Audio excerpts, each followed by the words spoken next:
Hello hello अच्छा नमस्कार नमस्कार शंकर सिंह है अच्छा मैं बिलासी थानार अपना डिस्ट्रिक्ट सेक्रेटरी गुवाहाटी विकास अखमे কৈ আছিলো अच्छा कि এখন শৃংখলা এগেইনস্টত এফআইআর দিয়া হৈছে নেকি কি কাৰণে দিয়া হৈছে মোৰ তাতে ঘৰ আছে একটু মাৰবাড়ি গলতি কৰিছে তেতে ভোজপুৰী কমিউনিটি টাৰ্গেট কৰিব নালাগিছিল কেলে মানে হেৰি কুকুৰৰ নিচিনাকে ভাদ মাহত কুকুৰে যে যেনেকে আপোনাৰ দৌৰে তেনেকে যখন অলৰেডি এখন এফআইআৰ দিছে গৌতম বুলি কোৱা যায় তাৰপিছত আপুনি আকৌ দিবলগীয়া হৈ গ'ল যে কোন গৌতম কেলে ডিস্পট দিয়া নাই জনে কেলে নিউজত সব নিউজতে বাজি আছে আপুনি গম নাপায় আলফাই যে যাক আপোনাৰ ধমকি যে দিছে যদি আপুনি যদি এফআইআৰ খন উঠাই নললে তেতিয়াহ'লে অসম অশান্ত হ'ব বুলি যদি ধমকি দিছে যে গোটেই নিউজতে বাজি আছে আকৌ যে আপুনি দিবলগীয়া হ'ল নহয় এটু মারবাড়ি গলতি কৰিছে এটু ভোজপুৰী কমিউনিটি টু টাৰ্গেট কৰিব নালাগিছিল না আপোনালোকৰ মানে শুনক কথাটো ছট পূজা এটু পাতিব নালাগে ছট পূজাটো আপোনালোকৰ যিমান শিৱ বাস কৰে এইটো পূজা নকৰেতো ছট পূজাত আপোনাৰ শিৱ বাস কৰে মদ পানী খাই উৎপাত কৰে এইখিনি মানুহক আপুনি শিকাব আপোনালোকৰ মানুহখিনিয়ে আপোনালোকৰ মই ক'বলৈ যোৱা নাই যে আপোনালোকৰ গোটেইখিনি মানুহ বেয়া কিন্তু এছাম মানুহেতো আপোনালোকো বদনাম কৰি আছে এছাম মানুহ আছে যিখিনি মানে আপোনালোককোতো আপোনাৰ বদনাম কৰিছে মইতো ক'বলৈ যোৱা নাই সকলোখিনি বিহাৰী মানুহ বেয়া সকলোখিনি মাৰোৱাৰী মানুহ বেয়া যিখিনি মাৰোৱাৰী আৰু আপোনাৰ যেতিয়া কেছ হৈছিল আপোনাৰ তো বেলটো বিহাৰী মানুহ দিছে ন সেইটো কাৰণেতো মই কৈছো মই যে আপোনাক এতিয়া কৈছো কথাটো মই আপোনাক ফলো কৰি থাকো চাওক আপোনাক যে মই এতিয়া কথাখিনি যে কৈছো আপুনি শিক্ষিত এজন ভাল বিহাৰী কাৰণেহে কৈছো আপুনি এজিপিত নে অসম গণ পৰিষদ নে আপুনি বিজেপিত নাই জানো সেইটো কাৰণে আপুনি এজন শিক্ষিত ব্যক্তি বুলি ভাবি পেলাইতো আপোনাক কথাখিনি কৈছো আপোনালোকে এনেকুৱাবিলাক কামৰ ৰোধহে কৰিব লাগে এনেকুৱাবিলাক কাম আপোনালোকে বন্ধহে কৰিব লাগে এজনী ছোৱালী চাওক আপোনালোকে অকল হিন্দুটো অকল আপোনালোক নহয় আমিও হিন্দু হয় অসমৰ মানুহখিনি আমি হিন্দু হয় চাওক এজনী হিন্দু ছোৱালীৰ ওপৰত যেতিয়া আপোনাৰ মাৰোৱাৰী মানুহে যেতিয়া উৎপাত কৰিছে মাৰিছে অন্তৰ্বাস ফালি দিছে সেইটোক লৈ পেলাই আপোনালোকে এটা ষ্টেটমেণ্ট কিয় লিখিব নোৱাৰে এইটো যে বেয়া কাম কৰিছে বুলি হিন্দুৱে হিন্দুৰ ওপৰত উৎপাত কৰিছে বুলি কিন্তু আপুনি এখন এজাহাৰ আজি দিবলগীয়া কি কথা থাকিলে তাতে আমি পাইছোতো আজি নিউজত পাইছো অলপ আগত এখন আপুনি এজাহাৰখন উঠাই ললে ভাল হয় কাৰণ চাওক ইয়াত আপুনি অসমত আছে আমি অসমীয়া থলুৱা খিলঞ্জীয়া মানুহ হয় ভাল কাম কৰাৰ ক্ষেত্ৰত যদি আপুনি এজন মানুহক এগেইনষ্টত যদি এফআইআৰ দিয়ে আপোনাৰ এফআইআৰখন একো কৰিব নাই এইটো আপুনি মনত ৰাখিলে ভাল হয় কিন্তু কথাটো হ'ল কি আপোনালোকৰ আমাৰ মাজত যিটো আপোনাৰ এটা বিভেদ সৃষ্টি হ'বতো কাৰণ আমাৰ অসমীয়া মানুহখিনিয়েতো ইমান অতিথিপৰায়ণ মানুহ আপোনালোকক ইয়াত আমি থাকিবলৈ ব্যৱসায় কৰিবৰ কাৰণে স্থান দিছো আপোনালোকৰ অৰিজিনেল ইয়াৰ নহয় হয় নহয় আৰু দেউতাক আপোনাৰ আজু ককা ইয়াৰ নেকি নে আপুনি কিমান বছৰ আগত ইয়াত আহিছিলে তেতিয়াহ'লে 100 বছৰ আগত 100 বছৰ আগত আহিলেও আপুনি ইয়াত আপুনি মোক কথাটো ক্লিয়াৰলি শুনি লওক আপুনি 100 বছৰ আগত আহিলেও অসমখন 100 বছৰ আগত নহয় সৃষ্টি নহয় তাৰ হাজাৰ বছৰ আগত অসমখন সৃষ্টি মানে আপুনি থলুৱা খিলঞ্জীয়া মানুহ নহয় ইয়াৰ তথাপিতো আপুনি এজন গৰ্বিত অসমীয়া বুলি এটা কাৰণে কৈছো যে আপুনি অসমীয়াখিনি ধুনীয়াকৈ ক'বলৈ শিকিলে অসমীয়া কালচাৰত আপুনি ৰীতি নীতিৰ লগত আপুনি অসমীয়া সংস্কৃতিৰ লগত বিলীন হৈ গৈছে কিন্তু শৃংখল চলিহা এগেইনষ্টত আপুনি যিখন এফআইআৰ দিছে সেইখন এফআইআৰত আমি এটা কাৰণে আমি অসন্তুষ্টি প্ৰকাশ যে শৃংখল চলিহাই অসমৰ জনসাধাৰণৰ কাৰণে বা বিলাসীত না অসমীয়া জনসাধাৰণৰ কাৰণে কাম কৰাৰ পাছত আপোনালোকে এইটো কথা কেনেকৈ সাহস পালে আপুনি ভালে পাব লাগিছিলে যে এগৰাকী আপোনাৰ আপনি ভাল কাম কৰি থাকে মই এইটো ফলো কৰি থাকো তো মাৰবাড়ী মানুহ এটা এইটো কামটো বেয়া কৰিছে তাক শাস্তি পাব লাগে আপুনি সেইটো লৈ আপুনি এটা ষ্টেটমেণ্ট নাই আপোনাৰ লাইন নাই মই আপোনাৰ ফেচবুকটো গোটেই খুচৰি মেলি চালো আপোনাৰ ফোন নম্বৰ মোৰ ওচৰলৈ আহি গ'ল কাৰণ আপুনি নাভাবিব যে আপোনালোকে বিজেপি কৰা সব মানুহে যে আপোনালোকে ধৰিছো নাগপুৰ আৰু দিল্লী নিৰ্দেশত চলি থাকে কাৰণ বিজেপি কৰা কিছুমান মানুহ এনেকে আছে যি অসমীয়া মানুহ খিলঞ্জীয়া মানুহ থলুৱা মানুহক ভাল পায় এজিপি কৰা এনেকুৱা মানুহ আছে আপুনি এজিপিতে নাই আপুনি এজিপি নে বিজেপিত আছে অসম গণ পৰিষদটো আপোনাৰ সৃষ্টি নাগপুৰত নহয় ন অসম গণ পৰিষদ সৃষ্টি অসমত অসম গণ পৰিষদ সৃষ্টি হৈছিলে আপোনাৰ অসম আন্দোলনৰ ফলশ্ৰুতিত আমাৰ অল আছাম ষ্টুডেণ্ট ইউনিয়নৰ ব্যক্তিসকলে এটা খোলা অৰ্গেনাইজেশ্যন যিমানখিনি মূঢ়পতা ব্যক্তি গোটেইখিনি আছো এজন প্ৰাক্তন আপোনাৰ নেতা হয় চ' আপুনি এটা আঞ্চলিক দলৰ পৰা আহি পেলাই অসম গণ পৰিষদৰ নিচিনা দলৰ পৰা আহি পেলাই কেনেকৈ আপুনি সাহস কৰিলে যে শৃংখল চলি এগেইনষ্টত এখন এফআইআৰ দিব লাগে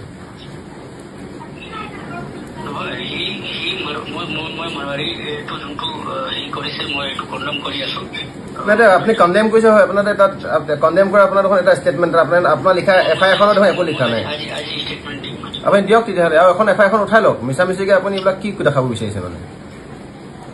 আপুনি যদি আমাৰ লগত মিলিয়ে থাকিব বিচাৰিছে তেতিয়াহ'লে আপুনি মিলি থকা এইটো ফলশ্ৰুতিটো নহয় চাওক আপোনাতকৈ ডাঙৰ এজন ব্যক্তিয়ে আপোনাতকৈ ডাঙৰ এজন জনা বুজা ব্যক্তিয়ে এফআইআৰ এখন উঠাই লৈছে আৰু আপুনি অশান্ত সৃষ্টি কৰিবলৈ কোৱা কথাখিনি ভাল নাই হয়তো আপুনি এইটো কথা শিকাওক আপুনি যদি এজন বিহাৰী সম্প্ৰদায়ৰ ব্যক্তি হয় আপোনালোকে যে এইবিলাক বলবমত যে আমাৰ বলবমত এইবাৰ পানী আমি নিজে দিছোঁ আমাৰ বিল আছে তেনে অসমে পানী দিছে আপোনালোকৰ বলবমত যিসকল আপোনাৰ কি কয় আপোনাৰ ধৰ্মপ্ৰাণ যিসকল ভক্ত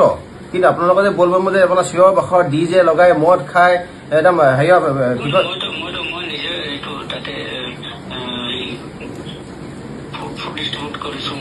নহয় মই আপোনালোকে এইটো শিকাব লাগে বলবমত যে বলবমত আপোনালোকে মদ খাই মানুহে আপোনালোকে ৱাইন শ্বপৰ ফ্ৰণ্টত আপোনাৰ মদ কিনি পেলাই এইবোৰ ফটোটো গোটেই ভাইৰেল হৈছে ভগৱন্তক পূজা কৰা মানুহেতো মদ ভাং এনেকে চাদা চিগাৰেট খাই এইটো ৰাস্তাত এনেকৈ অটপালি নকৰে এইখিনি শিকাব আৰু ইমান চিঞৰ বাখৰ কৰি ডিজে লগাই উৎপাত কৰে এইটোতো অপসংস্কৃতি হয় এইখিনি বস্তুটো আপোনাৰ বিহাৰী সম্প্ৰদায়ৰ মানুহখিনিকতো আৰুহে বেয়া কৰিছে মই ভাবোঁ বিহাৰী সম্প্ৰদায় সকলোখিনি মানুহ মানে এনেকুৱা অজ্ঞানী নহয় কিছুমানতো জ্ঞানী মানুহ আছে আপোনালোকৰ নিচিনা জনা বুজা মানুহে এটলিষ্ট বলবম সেইখিনি মানুহকো শিকাব যে এনেকে উৎপাত কৰি নাযায় চিঞৰ বাখৰ কৰি নাযায় ল এণ্ড অৰ্ডাৰ চিটুৱেশ্যন ক্ৰিয়েট নকৰে মই শংকৰ সিং ডাঙৰীয়া আপোনাক মই ডাঙৰীয়া বুলি কৈছোঁ আপোনাৰ লগত মোৰ একো ব্যক্তিগত পাৰ্চনেল একো শত্ৰুতা নাই কিন্তু কথাটো হ'ল এতিয়া এনেকুৱা ধৰণৰ যে শৃংখল চলিহে আজি কেৱল অসমীয়াৰ কাৰণে নহয় যে 2017 চনতে যিটো ঘটনা ঘটিছিলে যে মাৰোৱাৰী সম্প্ৰদায়ৰ এজনী ছোৱালী যে আপোনাৰ ডিব্ৰুগড়ত যে ৰেপ হৈছিলে তেতিয়াতো আমাৰ বিলাসীত অসমীয়া মাত মাতিছিলোঁ আমিতো আপোনালোকৰ বিহাৰীৰ কাৰণে মাত পাতি পাইছোঁ অলপ দিনৰ আগতো আমি ব্লাড দিছোঁ বিহাৰী মানুহক ব্লাড দিছোঁ ঝাহ পাতি লিখা মানুহ কোন হয় সিংহ পাতি লিখা মানুহ কোন হয় আমি ব্লাড দিছোঁ কিন্তু আপোনালোকে আমাৰ হৈ কোনদিনাখন মাত পাতি পাইছে আপুনি এখন এফআইআৰ নালাগে 1000খন এফআইআৰ দিব পাৰিব তাত একো আপত্তি নাই কিন্তু আপোনালোকৰ আমাৰ লগত দেখোন কি কয় প্ৰত্যেকটো ক্ষেত্ৰত দেখোন সংঘাত সৃষ্টি কৰাহে কৰিব বিচাৰে দেখোন আপুনি মাৰোৱাৰীটো বুজাব লাগিছিলে আপুনি উৎপাত চাওক উৎপাতখিনি চাওক ডাঙৰীয়া এইটো কথা শুনক এই উৎপাতখিনি কেৱল এছামেই নহয় মই কৈছোঁ নহয় অসমত থকা বিহাৰী বঙালী মাৰোৱাৰী গোটেই মানুহখিনি বেয়া নহয় মই কৈছোঁ যে ইয়াত এছাম মানুহ আছে যিখিনি মানুহে অসমৰ কৃষ্টি সংস্কৃতিক আকোৱালি লৈছে কিন্তু এটা কথা চিয়ৰ হয় যে আপোনালোকে এছাম মানুহে ইয়াত আহি পিনে আগ্ৰাসনৰ অপচেষ্টা কৰিলে নহ'বতো আপুনি যদি আপোনাৰ বিহাৰত যদি আমাৰ অসমীয়া কোনোবা মানুহে গৈ আপোনাৰ বিহাৰত যদি এটা চব যদি ধৰিছোঁ পাটনা বুলি কোৱা জেগাডোখৰত যদি অত্যাচাৰ চলায় চব বেলেগ এডোখৰ জেগাৰ পৰা আহি পেলাই আপোনালোকক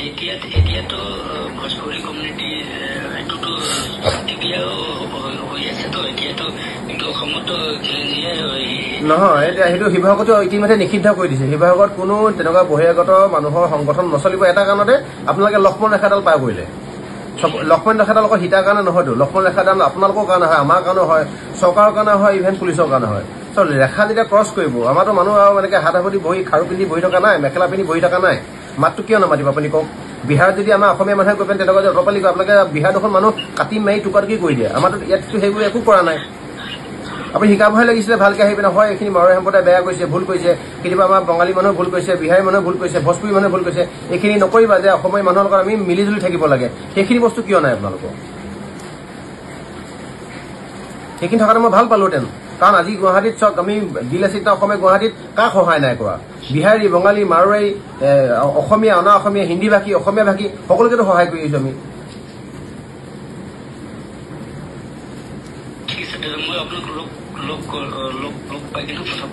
লগ পাম একো ডাঙৰ কথা নহয় খালি আপুনি আপোনাৰ যদি হেৰি হয় সামৰ্থ্য হয় তেতিয়াহ'লে আপুনি এজাহাৰখন উঠাই ল'লে ভাল পাম মানে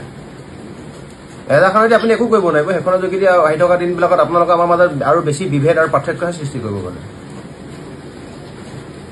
বুজি পাইছে ন লগটো পাম আপুনি পাব য'তে ল'ব আপোনাৰ ঘৰত মাতিলে মই ঘৰত গুচি যাম মই আপোনাৰ লগত কোনো পাৰ্চনেল শত্ৰুতা নাই কিন্তু কথাটো হ'ল চাওক এইবিলাক অপৰাধবিলাক যে হৈ আছে এই অপৰাধবিলাক নিৰ্মূল কৰিব লাগে ডাঙৰীয়া অপৰাধবিলাক নিৰ্মূল কৰিলে আজি চাওক মোৰ গাত ভুল থাকিলে মোৰ rectification I am ready to rectify myself কিন্তু কথাটো হ'ল এনেকুৱা ধৰণৰ ভুলবিলাক অপৰাধীবিলাক চাব লাগে অপৰাধী হিন্দু মুছলমান বুলি নাথাকে ই অপৰাধ কৰিলে হিন্দু আপোনাৰ জেলত যাব লাগিব অপৰাধ কৰিলে মুছলমানো জেলত যাব লাগিব আৰু যদি শান্তি যদি লাগে তেতিয়াহ'লে অপৰাধবিলাক আপুনি নিৰ্মূল কৰিবৰ কাৰণে আপুনি চেষ্টা কৰিবলৈ মই চেষ্টা কৰিব লাগিব আজি যদি এজনী ছোৱালী যাৰ 18 বছৰ হোৱা নাই অসমৰ ষ্টেটৰ হৈ অসমৰ হৈ খেলা এজনী ছোৱালী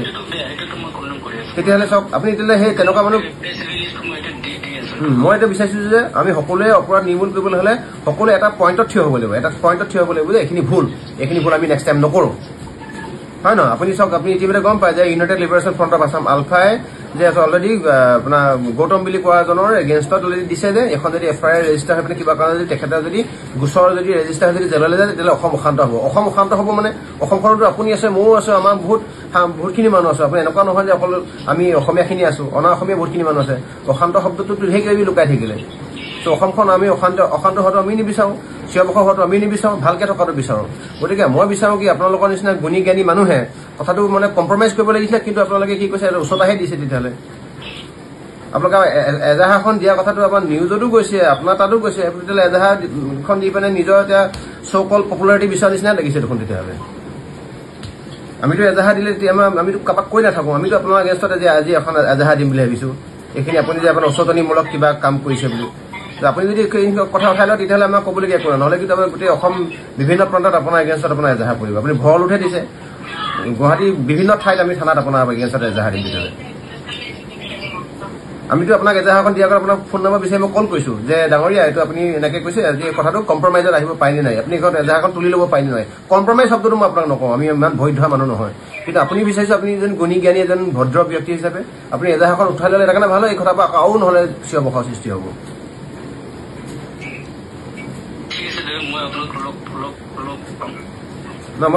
মোকটোতো লগ পাব, আপুনি মোক মাতিলে আপোনাৰ ঘৰতো গুচি যাম, মই আপোনাৰ ঘৰৰ পদূলিয়েদি চিনি পাওঁ। কাৰণ গুৱাহাটীত থকা প্ৰত্যেকজন ব্যক্তি পদূলি ঘৰ ক'ত থাকে, কিমান সময়ত হাগে মুতে চব চিনি পাওঁ, কাৰণ এনি টাইম ঘূৰি ফুৰোঁ। মই তাতো গৈ যাম। খালি মই বিচাৰিছো আপুনি এইবিলাক মানে আকৌ মানে তিলটোকে তাল গুণাটো মই বিচৰা নাই। মানে আমাৰ একো নাই, আপুনি আমাৰ এগেইনষ্টত যিমান এফআইআৰ দিলে আপত্তি নাই, কিন্তু মই বিচাৰিছো কি আপুনি বস্তুটো সমাধানৰ সূত্ৰ সৃষ্টি কৰিব লাগিছে, কিন্তু আপুনি আকৌ আপোনাৰ তৈয়াৰ কৰিছে আপুনি অশান্তি সৃষ্টি।